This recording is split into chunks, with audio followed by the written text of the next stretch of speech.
Hello readers, welcome back to నా చేతి రాతలు.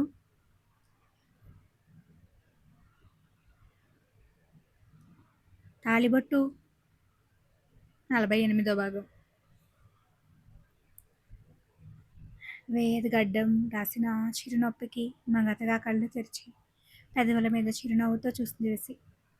బాగా టైర్డ్ అయ్యావా అడుగుతూ ముంగురులు వెనక్కి తోస్తుంటే, మీరు పడుకోలేదు నైట్ అంతా, నిద్రపోవచ్చుగా అంది ముద్దుగా. ఎంత ముద్దుగా అంటే ఆమె నిద్ర చెడగొట్టి పగలుని రాత్రి చేసేయాలనిపించేంత టెంప్టింగ్గా అనిపించింది వేదికి. కానీ అక్కడ మామ చావు బ్రతుకుల్లో ఉన్నాడ్రా అని బుద్ధి మందలించడంతో బుద్ధిగా చిన్న పెక్ మాత్రం ఇచ్చి బయటకు వెళ్తున్నా అని చెప్పాడు. మీకు ఇక్కడ ఎవరూ తెలీదుగా, ఫ్రెండ్స్ కూడా లేరు, మరెక్కడికి వెళ్తున్నారు? ఫ్రెండ్స్ లేరని ఎనిమీస్ని పట్టుకొచ్చేలా ఉన్నాడు మీ బాబు. ఏంటి, డాడీ ఏం చేశారు అంది. ఏం లేదులే, పిన్ని వాళ్ళు ఉన్నారు కదా, ఒకసారి పలకరించేసి వస్తా. నేను కూడా వస్తాను, పెళ్ళయ్యాక మొదటిసారి వెళ్తున్నారు, ఒక్కరే వెళ్తే బాగుండదేమో. అబ్బబ్బా, ఏమన్నా చెప్పావా, అప్పుడే ఇన్ని రెస్పాన్సిబిలిటీస్ వచ్చేసాయా నీకు నా బంగారం అని బుగ్గల్లాగి.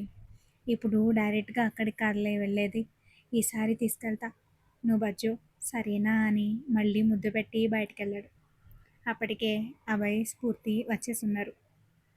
వాళ్ళేదో ఓపెన్ అవుతారు కలిసిపోతారని ప్రైవసీ ఇచ్చేసి వస్తే తనకన్నా ముందే వచ్చేస్తారని తల కొట్టుకుని స్టార్ట్ అవుదామన్నాడు వేద్.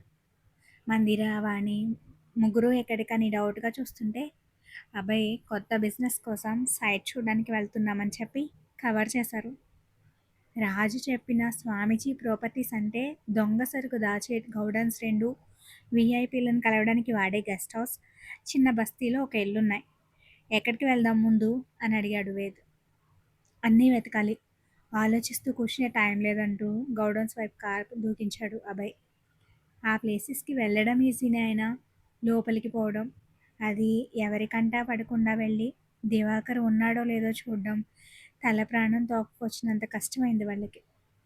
ఒకచోట వేద్ తన మాటలతో బురిడి కొట్టించి లోపలికెళ్ళొస్తే మరో చోట అభయ్ ఆ చుట్టుపక్కల బిజినెస్ చేయడానికి చూస్తున్నా అని ఆ ఏరియా గురించి కూపీలాగుతున్నట్టుగా అక్కడున్న మనుషుల్ని బుట్టలో వేసుకున్నాడు.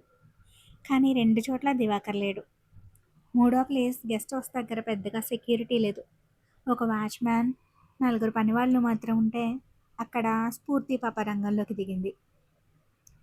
ఆ ఏరియాలో ఇల్లు కొనడానికి వచ్చామని వాచ్మెన్తో సోది వేసి వాటర్ ఇస్తారా అంటూ లోపలికెళ్ళి సర్వెంట్తో పరిచయం పెంచుకుని ఇల్లు బాగుంది చూపించమని 2 ఫ్లోర్స్ తిరిగేసి వచ్చింది. తను అడగగానే ఆ సర్వెంట్స్ ఎలాంటి తడబాటు లేకుండా మాట్లాడడంతో దివాకర్ అక్కడి కూడా లేడని అర్థమయ్యి మొహం వేలాడేసుకుని బయటకు వచ్చింది. ఇక్కడ కూడా డాడీ లేడు రామ్ అంటుంటే, నీ మొహం చూస్తేనే తెలిసిపోయిందిలే వదిన, ఇక మిగిలింది ఒక్కటే ప్లేస్, అక్కడ నవ్వుతూ వస్తావు అన్నాడు వేద్. నీ మాట చలవతో డాడీ అక్కడైనా ఉంటే దేవుడికి 101 కొబ్బరికాయలు కొడతాను అని చెప్పింది స్ఫూర్తి. ఇంకా నయం, బ్రోకి గుండు కొట్టిస్తా అనలేదు. డోంట్ వరీ వేద్, విస్సీకి ఆ ఐడియా నేనిస్తా అని సీరియస్గా చెప్పాడు అభయ్. బ్రో, సిచ్యువేషన్ సీరియస్గా ఉందని ఏదో సరదా కన్నా అంతే, దానికే నా క్రాఫ్ట్కి టోపీ పెట్టకు, అసలే నా హెయిర్ అంటే నాకు ప్రాణం అని మిర్రర్లో జుట్టు సెట్ చేసుకున్నాడు. విస్సీకి దేవుడంటే నమ్మకం చాలా ఎక్కువ, మొక్కుకున్నా మొక్కుకుంటుందని స్ఫూర్తి అంటుంటే, మీ ఆయనకి నీ సపోర్టా? చిచి, అసలు మంచితనానికి రోజులు లేవని వెనక్కి వెళ్ళిపోయాడు. ఆఫ్టర్నూన్ అవుతుండగా చిన్న బస్తీకి చేరుకున్నారు వాళ్ళు. పైన ఎండ మండుతుంటే జనాలు పెద్దగా తిరగట్లేదు రోడ్డు మీద. ఈ ఇల్లే చాలా పాతదిలా ఉంది అన్నాడు అభయ్. స్వామీజీ ఓల్డ్ హోమ్ అయి ఉండొచ్చు, వాడి ఐడెంటిటీ ప్రజెంట్ ఎవరికీ తెలియదు కాబట్టి ఇది కూడా ఎవరికీ తెలియకుండా ఇల్లీగల్ అయిపోయిందేమో, చూసొస్తా అని కారు దిగుతున్న వేద్ని అభయ్ ఆపేసి తనెళ్ళాడు. కారణం ఆ ఇంటి చుట్టూ ఇంతలా ఉన్న రౌడీలుండడం. వాళ్ళంతా కాపలాకున్నారంటావా వేద్ అంది స్ఫూర్తి. అంతే ఉండొచ్చు, అంటే మావయ్య ఇక్కడే ఉన్నాడని చిన్న నవ్వుతో చెప్తుంటే స్ఫూర్తి కళ్ళలో నీళ్ళొచ్చేసాయి. అబ్బా వదిన, ఇంకా ట్యాప్ కట్టాయి, మిర్చిలా ఫట్‌ఫట్లాడే నువ్వు మార్నింగ్ నుంచి ఏడుస్తూనే ఉండడం నాకస్సలు నచ్చట్లేదు. స్ఫూర్తి నవ్వి పద వెళ్దాం రామొక్కడే ఉన్నాడు అంది. అవును పద పద. లేకపోతే ఆ రౌడీలు అన్న చేతిలోనే పరలోకానికి యాత్ర టికెట్స్ బుక్ చేయించుకుంటారు. వెళ్ళి కాపాడాలంటూ ఫాలో అయ్యాడు వేద్. అనుకున్నట్టే వాళ్ళు వెళ్ళేసరికి అభయ్ దాటికి ఆ పహిల్వాన్స్ అందరూ నేల మీద పొర్లు దండాలు పెడుతున్నారు. డాడీ ఇక్కడే ఉన్నాడా రామ్? ఆరాటంగా అడుగుతున్న స్ఫూర్తికి ఒక రూమ్ చూపించి ఆ రౌడీ వెధవలు లేస్తుంటే మళ్ళూ పడుకోబెడుతూ అక్కడే కూర్చున్నాడు. స్ఫూర్తి వేద్ ఆ రూమ్లోకి వెళ్ళేసరికి చెక్క కుర్చీ మీద కట్టేసి కొట్టడంతో మూలుగుతున్నాడు దివాకర్. మొహం ఒళ్ళంతా రక్తంతో తడిచిపోయింది. స్ఫూర్తి డాడీ అని అరుస్తూ పరిగెత్తింది ఇక. మొహం తడుముతూ చీరతో రక్తం అంతా తుడుస్తుంటే చిన్నగా కళ్ళు తెరిచి చూశాడు. డాడీ నేను భయపడొద్దు మేము వచ్చేసాం ఇంటికి వెళ్ళిపోదామంటూ వేద్ని కట్లు విప్పమని అడిగింది. కట్లు విప్పాక దబ్బని కింద పడిపోయాడు నీరసంతో. ఎంత క్రూరంగా కొట్టుంటే మనిషి అంతలా అయిపోతాడో అని ఇద్దరికి రక్తం మరిగిపోతుంది. దివాకర్ని వేద్ ఎత్తుకుని తీసుకెళ్తుంటే స్ఫూర్తి పెద్ద కర్ర పట్టుకుని మా డాడీని కొట్టింది ఎవర్రా అని అప్పటికే ముక్కుతూ మూలుగుతూ స్పృహ తప్పేలా ఉన్న బాడీల మీద స్పెషల్ మసాజ్ స్టార్ట్ చేసింది. అబ్బాయి నుదుటికి పట్టిన చెమట తుడుచుకుంటూ సినిమా చూస్తున్నాడే తప్ప వద్దే వదిలే అని మాత్రం అనట్లేదు. పావుగంట అయినా వీళ్ళిద్దరూ ఇంకా రారే అని వేదినే మళ్ళీ వెనక్కొచ్చి చూసి తల కొట్టుకున్నాడు. ఈ అభాగ్యులని పోయి పోయి మీ ఇద్దరికి వదిలేసి వెళ్ళని చూడండి నాకు బుద్ధి లేదని స్ఫూర్తిని బలవంతంగా బయటికి లాక్కెళ్ళి ఆ ఇంటికి లాక్ చేసి పడేశాడు. నీకేమైంది అబ్బాయి? ఎక్కువసేపు ఇక్కడ ఉండడం మంచిది కాదని తెలీదా? అలా చూస్తూ నుంచున్నావు. వెళ్దాం పదా ఇక్కడి నుంచి అని అభయ్ని బ్యాక్ సీట్లో కోలేసి హాస్పిటల్కి కార్ కొనిచ్చాడు. వాలిపోయిన దివాకర్ తలని స్ఫూర్తి ఒడిలోకి తీసుకుని నెమ్మదిగా బ్లడ్ తుడుస్తూ తొందరగా పోనీయమని నిమిషానికోసారి చెప్తుంది. ఇప్పుడు గుర్తొస్తుందా తొందరగా వెళ్ళాలని? వాళ్ళని ఎద్దు కుమ్మినట్టు కుమ్మి పావుగంట వేస్ట్ చేసినప్పుడు గుర్తులేదా అన్నాడు వేద్ వెటకారంగా. డాడీని కొట్టారు వేద్ వాళ్ళు. ఎలా ఈజీగా వదిలేసేది? డాడీ మీద ఎవరైనా చెయ్యేస్తే ఊరుకుంటానా? కరెక్టే మరి మీ ఆయన్ని ఏం చేశావు అని అడుగుతూ ఓరగా అభయ్ని చూశాడు. ముందు చూసి నడుపువే కార్కి ఏదైనా డ్యామేజ్ అయితే నువ్వు కూడా జాయిన్ అవుతావు హాస్పిటల్లో అని సీరియస్గా వార్న్ చేసి రాజ్కి కాల్ చేశాడు అభయ్. ఇక్కడ జరిగింది చెప్పి దివాకర్ని తీసుకొచ్చేసామని తనని జాగ్రత్తగా ఉండమని వార్న్ చేశాడు. అరగంటలో దివాకర్ని హాస్పిటల్లో కూడా చూపించేసి ట్రీట్మెంట్ అయ్యాక తిరిగి అభయ్ ఇంటికి రిటర్న్ అయ్యారు. హాల్లో కూర్చుని వీళ్ళు ఇంకా రాలేదేంటని డిస్కషన్ పెట్టిన మందిర, వాణి, విశీలకి గట్టి షాక్ ఇస్తూ ఒళ్ళంతా కళ్ళతో గుమ్మం దగ్గర నిలబడ్డాడు దివాకర్. ఆయన్ని చెరోవైపు పట్టుకుని స్ఫూర్తి వేద్ లోపలికి తీసుకొస్తుండగానే ఏవండి అంటూ వాణి ఆంటీ, డాడీ అని విసి పాప శోకదండాలు స్టార్ట్ చేశారు. బ్రతికే ఉన్నాడు గబ్రో పోయిన రేంజ్లో అరుస్తున్నారు వీళ్ళు అని వేద్ చిన్నగా గొణుకుతుంటే అభయ్ విసుగ్గా చూసి మందిరని కాఫీ అడిగాడు. అసలు అన్నయ్యగారికి ఏమైంది అభయ్? ఒళ్ళంతా ఆ దెబ్బలేంటి అని అడిగారు ఆవిడ. స్ఫూర్తి దివాకర్ని గెస్ట్ రూమ్లో పడుకోబెట్టి డాడీ ఊరు వెళ్ళలేదు అత్తయ్య. ఇక్కడ గొడవ జరిగాక నిలదీయడానికి ఆ స్వామీజీ దగ్గరికి వెళ్ళాడు. వాడు కిడ్నాప్ చేసి ఎలా అని బాధగా చూసింది. భగవంతుడా అడిగినందుకు మనిషిని ఇంతలా కొట్టి పడేయాలా అని బాధపడింది మందిర. వాణి విసికి గొడవేంటో తెలియక పదే పదే అడిగితే జరిగింది చెప్పారు. అంటే స్ఫూర్తి కాపురం అలా అవ్వడానికి కారణం మీరేనా? ఇదెక్కడి ప్రేమండి? అతి ప్రేమతో లేనిపోని గొడవలు మీరే తెచ్చిపెట్టి అల్లుడు గారిని అనడానికి నోరెలా వచ్చింది? ఆ స్వామీజీని అంత గుడ్డిగా ఎలా నమ్మారని దివాకర్ ఉన్న సిచ్యువేషన్ కూడా పట్టించుకోకుండా దులిపేసింది వాణి.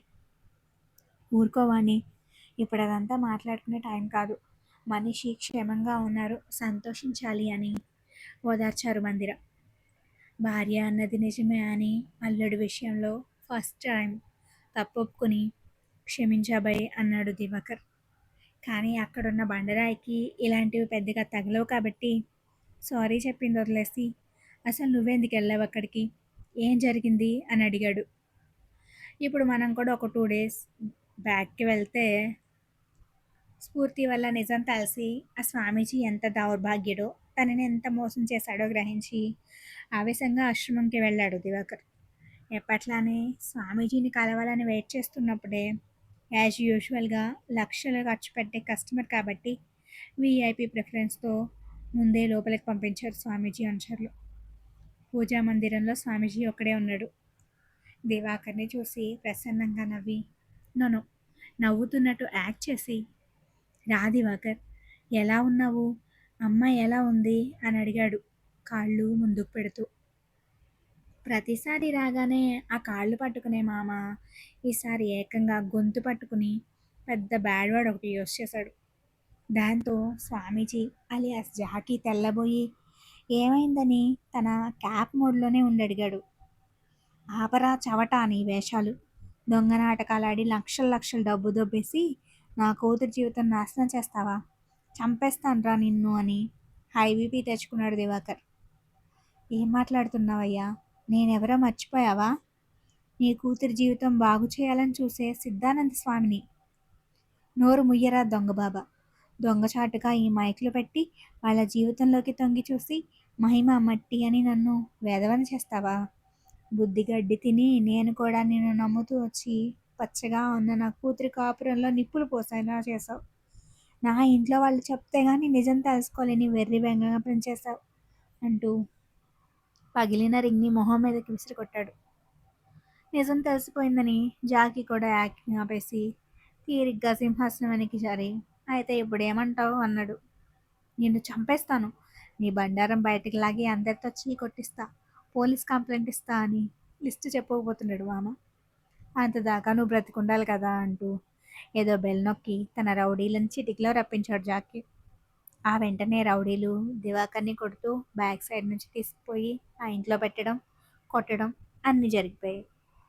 దివాకర్ నోటి నుంచి ఇంట్లో వాళ్ళు చెప్తే గానీ తెలుసుకోలేకపోయాను అన్న వర్డ్ని కూడా గుర్తుపెట్టుకుని తన సీక్రెట్స్ తెలిసిన ఎవరూ ప్రాణాలతో ఉండకూడదని మిడ్ నైట్ దివాకర్ ఇంటికి మనుషుల్ని పంపించాడు జాకీ. కానీ అప్పటికే అభయ్ ముందు జాగ్రత్తగా వాణిని తన ఇంటికి తీసుకెళ్ళిపోయాడు. ఇంట్లో వాళ్ళంటే జాకీ దివాకర్ వైఫ్ అని మాత్రమే అనుకున్నాడు. అభయ్తో అసలు పడదు కాబట్టి, పైగా వాళ్ళు ఇంకా వేద్ వాళ్ళ ఊర్లోనే ఉన్నారనుకుని దివాకర్ ఇంటి మీద మాత్రమే నిఘా వేయించాడు. కిడ్నాప్ వరకు ఏం జరిగిందో దివాకర్ చెప్పాక మరోసారి వేద్ అభయ్లకి మామ మీద విసుగొచ్చేసింది. అంత పెద్ద నెట్వర్క్ ఉన్నవాడిని దగ్గరికి వెళ్ళి వేసేస్తా, వీధి గిడ్చుతా అని పోవడం ఎంత తెలివి తక్కువ పనో చిన్నపిల్లలకు కూడా తెలుస్తుంది. ఈయన చూస్తే మనిషి పెరిగాడు తప్ప బుద్ధి పెరగలేదన్నది ఇద్దరికో బ్రదర్స్ స్ట్రాంగ్ ఒపీనియన్ అనమాట. వాణి దివాకర్ చేసిన పనికి ఇంకా తిడుతూనే ఉంటే స్ఫూర్తి విసి చెరో పక్కన కూర్చుని దెబ్బలు చూస్తూ సేవ చేస్తున్నారు. మందిర వాణికి నచ్చజెప్పి వంట చేయడానికి తీసుకెళ్ళింది. అభయ్ సిగరెట్ తీస్తూ బయటకు వచ్చి కూర్చుంటుంటే పక్కనే వేద్ కూడా సెటిల్ అయి ఫోన్ తీశాడు. వేద్, బామ్మ తాతయ్యలకి వెంటనే కార్ అరేంజ్ చేసి ఇక్కడికి రప్పించు, అక్కడ వాళ్ళు ఉండడం సేఫ్ కాదు అని పఫ్ పిలుస్తూ చెప్పాడు అభయ్. నిజమే అని కార్ బుక్ చేసి తాతకి ఫోన్ చేసి పనుంది హైదరాబాద్ రమ్మని తాయారు బామ్మ తిట్లు కూడా తినొచ్చాడు వేదబాబు. మిడ్ నైట్ కల్లా ఇక్కడ ఉంటారు. కానీ ఎందుకు అభయ్, వాడు అంత దూరం వెళ్తాడంటావా? చెప్పలేం, ఈయన చూస్తే తనతో పాటు ఫ్యామిలీలో కూడా విషయం తెలుసని డైరెక్ట్గా ఆ స్వామీజీ గడికే చెప్పొచ్చాడు. ఇక వదులుతాడా? మార్నింగ్ వాళ్ళ ఇంటికి మనిషిని పంపించాను, ఏదైనా తేడాగా ఉంటే చెప్పమని. వాళ్ళు నైటే వచ్చారు అత్తయ్య కోసం. ఇంటికి తాళం వేసిందని ఎవరైనా వచ్చాక పట్టుకోవడానికి నిఘా పెట్టారు. ఇక్కడికి రావడానికి ఎక్కువ టైం పట్టకపోవచ్చు. సో మనం ఇక్కడ ఉండడం కూడా సేఫ్ కాదు. ఎగ్జాక్ట్లీ, కానీ ఎంతకాలం తప్పించుకుని తిరుగుతాం? వాడి సీక్రెట్ తెలిసిన మనల్ని స్వామీజీ వదిలే ప్రసక్తే లేదు, తరుముతూనే ఉంటాడు. ఈలోపు ఏదో ఒకటి చేయాలంటూ ఆఖరి దమ్ములాగి సిగరెట్ షూ కింద స్మాష్ చేస్తూ మెయిన్ డోర్ దగ్గర చూశాడు అభయ్. స్ఫూర్తి డోర్ పట్టుకుని వేలాడుతూ తన కోసమే చూస్తుంది. పట్టించుకుంటాడా? నోవే, అంత పద్ధతిగా సైడ్ కొడుతుంటే బెట్టు చేస్తావేంటి బ్రో, వెళ్ళు, లేకపోతే కార్పెంటర్ అవసరం లేకుండానే ఆ డోర్ అరిగిపోయేలా ఉందని వేద్ కామెంట్ చేస్తుంటే విసుగ్గా చూసి లోపలికి వెళ్ళాడు అభయ్. వెనకే స్ఫూర్తి పాప ఫాలో అయిపోయింది. ఇలాంటి ఐడియాలు నా పెళ్ళడానికి ఎప్పుడు వస్తాయో ఏంటో. ఎప్పుడు చూడు పారిపోవడమే తప్ప దానికో హ్యాండ్సమ్ మొగుడున్నాడు. వాడికి బీటేద్దాం, ఓ ముద్దు పెడదామని ఉండదే. ఇలాంటివి నేర్పించే కోర్సులు ఏమైనా స్టార్ట్ చేస్తే బాగుండు.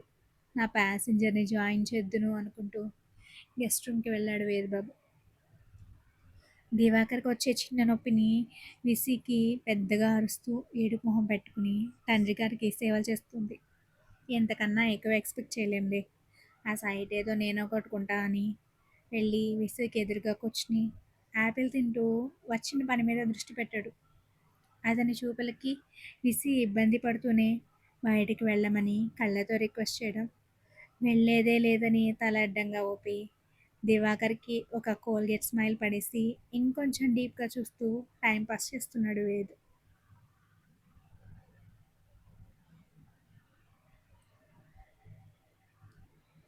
స్ఫూర్తి గదిలోకి రాగానే అభయ్ని వెనక నుంచి గట్టిగా హక్ చేసుకుని షోల్డర్ కొరుకుతూ అక్కడ తలపెట్టుకుంది.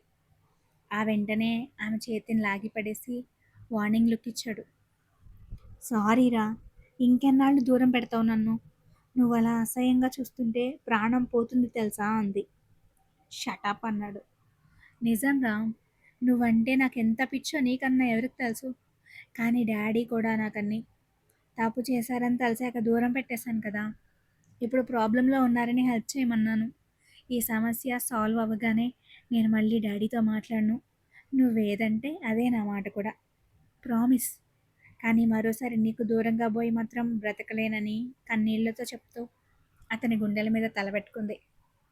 మరోసారి గుడ్డిగా ఎవరిని నమ్మకూడదని బెట్టు చేస్తూ పంతం చూపిస్తున్నాడు కానీ ఆమె మీద కోపంతో కాదు కదా. తన కన్నీళ్లు చూస్తూనే మనసు కరిగిపోయేలా ఉందే అనుకుంటే ఆ కన్నీళ్లు గుండెనే చేరి తడిపేస్తుంటే తనే ఏడిపించడం నరకంగా ఉంది అభయ్కి. నెమ్మదిగా ఆమె తల మీద సవరిస్తూ మాట మీద ఉంటావా అని అడిగాడు మార్ధవంగా. "ఆ, తప్పితే చెంపలు వాచేలా కొట్టు" అంది. నెక్స్ట్ సెకండ్ అభయ్న దూరంగా తోసేసి అయితే మళ్ళీ అదే పని చేసే ఛాన్స్ ఉందన్నమాట. ఇంకెందుకే ఈ ప్రామిస్లు ఏడుపులు, పో నీ బాబుతోనే అని కసిరాడు. చచ్చినా పోను, ఒకవేళ పోతా అంటేనే కొట్టమని చెప్తున్నా. అంత కోపంగా చూడకురా. మన డాడీ తన మీద ప్రామిస్ చేయించుకుని పెళ్లి చేసుకుంటావా అని బ్లాక్మెయిల్ చేశాడు. ఎంత కష్టం ఆ సిచ్యువేషన్ నాకు నువ్వే చెప్పు. కానీ నువ్వు ఉన్నావన్న ధైర్యంతోనే కదా ఫేస్ చేశాను. నీ మీద నమ్మకంతోనే కదా. అవునా, అందుకేనా చేసుకుంటా అని మాటిచ్చింది? వెటకారంగా అడుగుతుంటే కాదని తల అడ్డంగా ఊపింది. చేసుకుంటా అన్నాను కానీ ఎప్పుడు? నా మొగుడితో తన ఇష్ట ప్రకారం డివోర్స్ ఇప్పించు, అప్పుడు చేసుకుంటా అని ఛాలెంజ్ చేశాను. ఎందుకురా? నువ్వు నన్ను వదలవని గుడ్డి నమ్మకం. నేను గుడ్డిగా నమ్మేది డాడీని మాత్రమే కాదురా, నిన్ను కూడా. ఇంతలా ఎవరినైనా ప్రేమించడం తప్పేమో కానీ నాకు ఇలానే వచ్చు. అందుకే పంతం పట్టి పెళ్లి చేసుకున్నా. విడిపోయినా మళ్ళీ నీతోనే వచ్చా. నువ్వు నన్ను వదిలేస్తావని భయం కాదు, ఆ ఆలోచన కూడా లేదు. కానీ బాధ, నీ ప్రేమని పూర్తిగా ఫీల్ అవ్వలేకపోతున్నా అని. నీకు దూరంగా ఉండాల్సి వస్తుంటే ప్రాణం పోతున్న ఫీలింగ్. కోపం తగ్గించుకోరా నాపై ప్లీజ్. మన లైఫ్లో ఇంకొక రోజు కూడా ఇలాంటి అపార్థాలతో వేస్ట్ చేయాలని లేదు నాకు అని వెక్కిళ్ళ మధ్య చెప్తుండగానే అభయ్ పెదవులు అందుకున్నాడు. స్ఫూర్తి ఇష్టంగా శృతి కలుపుతున్న వేళ చెప్పాడు. నువ్వంటే నాకున్నది ప్రేమ మాత్రమేనే, కోపం కాదు. నా ప్రేమే నీకు కోపంలా కనిపిస్తుంది, నా తప్పు కాదు అని. స్ఫూర్తి నవ్వి అయితే అలానే చూపించు, ఈసారి కరెక్ట్గా అర్థం చేసుకుంటా అంటూ మరోసారి పెదవులు ఎద్దబోయింది. అప్పుడే అభయ్ వేద్లని కంగారుగా పిలుస్తున్న మందిర గొంతుకి ఏమైందంటూ చెరువు రూమ్ నుంచి బయటికి వెళ్ళారిద్దరు. డోర్ దగ్గర పోలీసులు ఉండేసరికి ఇద్దరి కనుబొమ్మలు ముడిపడ్డాయి. అభయ్రామ్, సువేద్ అంటే మీరేనా? సిఐ అడుగుతుంటే ఎస్, ఎనీ ఇష్యూ అని అడిగాడు అభయ్. సిద్ధానంద స్వామీజీ ఆశ్రమం ప్రైవేట్ డేటా కోసం అక్కడి సిస్టమ్స్ హ్యాక్ చేసి తమ మనుషుల్ని కొట్టి చంపారని మీ ఇద్దరి మీద కంప్లైంట్ వచ్చింది అంటూ కానిస్టేబుల్స్ని చూశాడు సిఐ. మరుక్షణం అభయ్ వేద్ చేతులకి బేడీలు పడ్డాయి.